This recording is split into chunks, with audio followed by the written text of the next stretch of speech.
Assalamualaikum warahmatullahi wabarakatuh.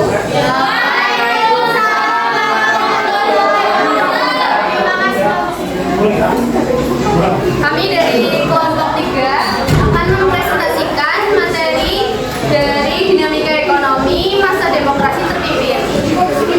Demokrasi adalah sebuah sistem pemerintahan yang memberikan suara kepada rakyat, dan masa demokrasi terpimpin dalam sejarah Indonesia memiliki pengaruh yang mendalam pada perkembangan ekonomi negara ini. Sebuah masa yang diselimuti dan beragam peristiwa sejarah dinamika ekonomi pada masa demokrasi terpimpin adalah cerminan dari kebutuhan sosial, politik, dan ekonomi yang berdampak pada kehidupan sehari-hari. Sebelumnya, perkenalkan, nama saya Isti Baitania dari Aksen 11. Saya Esya Pradana dari Aksen 9. Saya Anissa Talimania dari Aksen 3.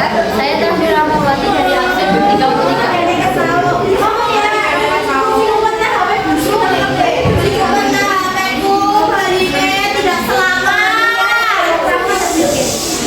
Demokrasi terpimpin berlaku di Indonesia antara 1959 sampai 1966. Pada dikeluarkannya Dekret Presiden 5 Juli 1959 hingga jatuhnya kekuatan Soekarno. Menurut Undang-Undang Dasar 1945 hingga jatuhnya kekuatan Soekarno, pemerintahan rakyat yang dipimpinnya oleh Dewan Kebijaksanaan dalam Permusyawaratan Perwakilan. Menurut Soekarno, demokrasi terpimpin adalah demokrasi yang dilakukan atau dipimpin oleh Presiden sendiri, yaitu Presiden Soekarno. Presiden Soekarno secara langsung terjun dan mengatur perekonomian yang terpusat pada pemerintah pusat. Kemudian menjurus pada sistem ekonomi ateisme yang menyebabkan menurunnya kegiatan ekonomi. Selanjutnya, pengertian sistem ekonomi terpimpin. Sistem ekonomi terpimpin merupakan kuasa atau pengawasan terhadap alat-alat produksi serta distribusi yang utama bagi perekonomian, pendidikan asli nasional oleh negara, dan fungsi sosial politik ditempatkan sebagai masalah strategis nasional. Berikutnya itu ada awal mula atau penyebab demokrasi terpimpin.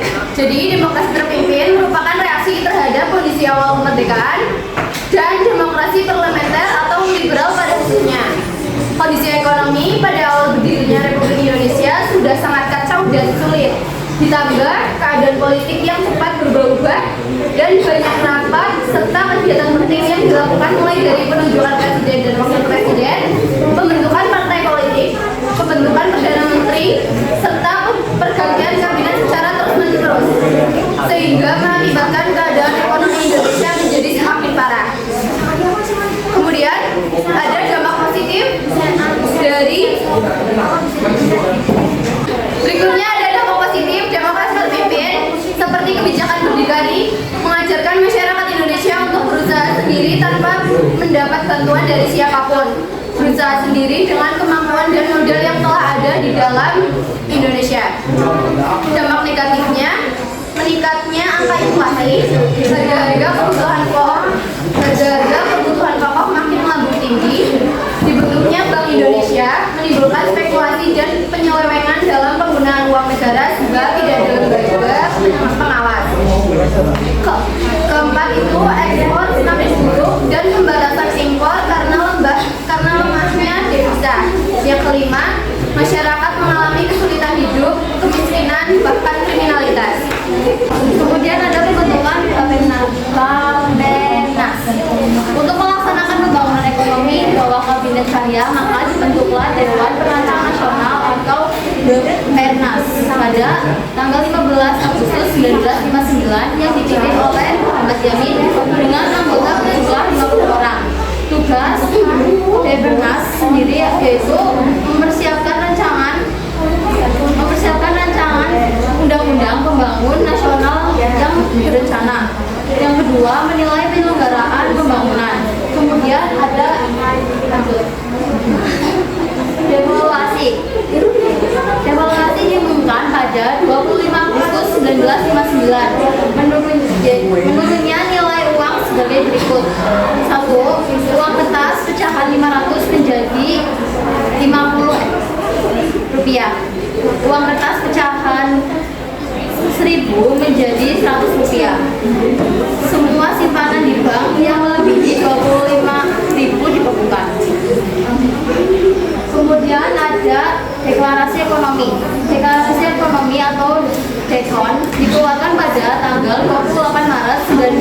Strategi DECON adalah mensukseskan pembangunan sementara berencana 8 tahun yang mulanya telah diserahkan oleh Bappenas pada tanggal 13 Agustus 1950. Tujuan utamanya dibentuk DECON adalah untuk menciptakan ekonomi yang bersifat nasional, demokratis, dan bebas dari sisa-sisa imperialisme untuk mencapai tahap ekonomi sosialis Indonesia dengan cara terpimpin. Selanjutnya, menekan laju inflasi, mengurangi banyaknya uang yang beredar, serta memperbaiki keuangan dan perekonomian negara. Pemerintah menginstruksikan penghematan bagi instansi pemerintah dan memperketat pengawasan semua pelaksanaan anggaran belanja. Menertibkan manajemen dan administrasi perusahaan-perusahaan negara. Selanjutnya, mengelola dana revolusi. Dana revolusi diperoleh dari devisa premi jangka panjang, payment perusahaan atau perseorangan tersebut diharuskan membayar dengan valuta asing sesuai jumlah yang telah ditetapkan. Hasil pengumpulan dana revolusi digunakan untuk membiayai proyek-proyek mandataris presiden yang bersifat prestis politik dengan mengorbankan kondisi ekonomi negeri.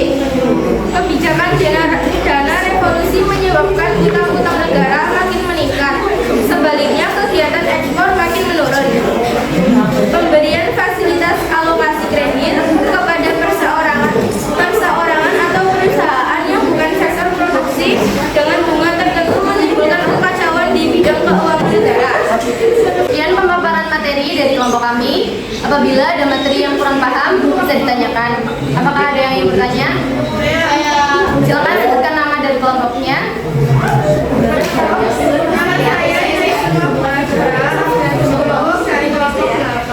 Apa yang dilakukan kebijakan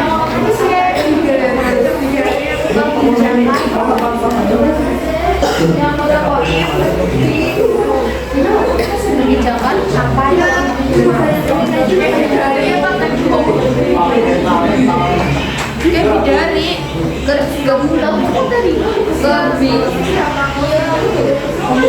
berdikari. Tapi ini udah pertanyaan berapa? Saya belum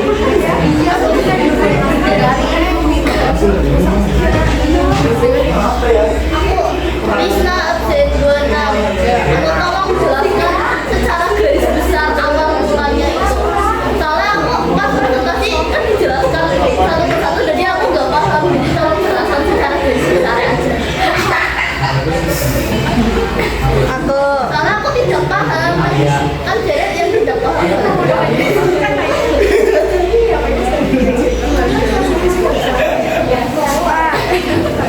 Safa absen 31. Kan dalam perkembangannya pemerintah membentuk Badan Musyawarah Pengusaha Swasta Nasional atau Bappenas pada 10 Februari 1964. Nah, pertanyaannya yaitu apa tujuan dibentuknya Badan Musyawarah Pengusaha Swasta Nasional atau Bappenas? Saya akan menjelaskan pertanyaan dari Risma. Tolong yang tadi tolong jelaskan ulang ya secara garis besarnya saja kan. Ya.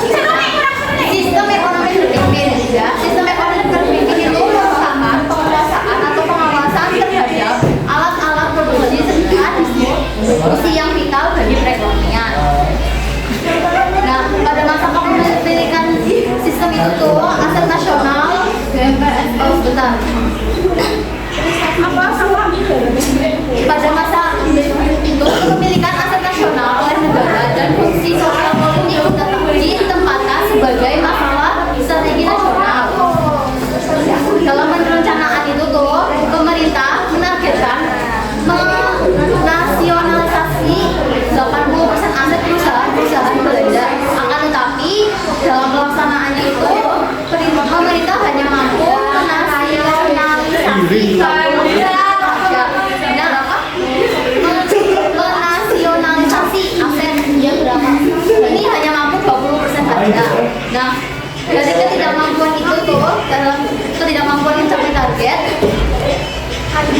terjadi karena pemilik perusahaan yang sudah lebih dulu menarik modalnya di Indonesia. Jadi ekonomi Indonesia itu ada di bawah tangan Belanda. Jadi perusahaan-perusahaan yang banyak investasi itu dari Belanda. Nah sebelum Indonesia kan tadi ada rencana menasionalisasi 80% aset, tapi dari pihak perusahaan Belanda sudah menarik asetnya terlebih dahulu sehingga Indonesia hanya mampu menasionalisasi 20% aset.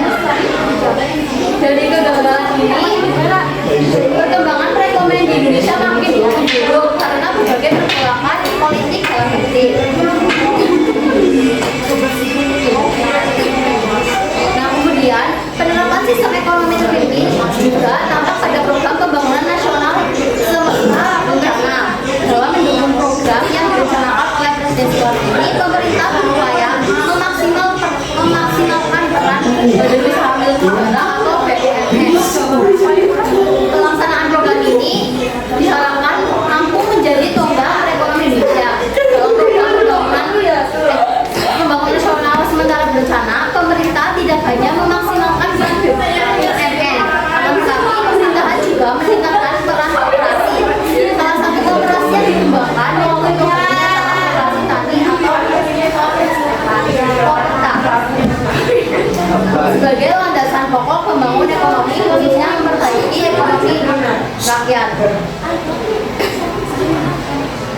Kemudian, selain itu, pemerintah melakukan peraturan pemerintah nomor 10 tahun 1959 yang berisi ketentuan bahwa semua perusahaan milik pengusaha Tionghoa dialihkan ke koperasi agar dapat menghasilkan distribusi yang semula dikuasai oleh penguasa. Saya akan menjawab pertanyaan dari Safa. Apa tujuan dari BEMNAS? Yaitu adalah untuk berperan aktif dalam memajukan dan mengembangkan sektor swasta di tingkat nasional, menciptakan kondisi yang mendukung pertumbuhan ekonomi, dan memberdayakan perusahaan swasta untuk mencapai keberhasilan dalam lingkungan bisnis yang bersih. Saya akan menjawab pertanyaan dari Hidayatullah Munazara. Apa yang dimaksud dengan berdikari? Jadi berdikari itu salah satu kebijakan ekonomi pada masa demokrasi terpimpin yang dikeluarkan oleh Soekarno pada tanggal 12 Agustus tahun 1965. Jadi berdikari itu kebijakan ekonomi demokrasi terpimpin. Nah, jadi isi dari kebijakan berdikari itu tentang dukungan untuk kewirausahaan, terus penciptaan lapangan pekerjaan, pembentukan usaha kecil dan menengah, dan program bantuan ekonomi yang memberikan dorongan untuk memulai bisnis sendiri. Jadi makanya tadi dikasih tahu kalau misalnya berdikari itu program yang berdiri sendiri tanpa bantuan dari pihak lain, seperti itu. Nah itu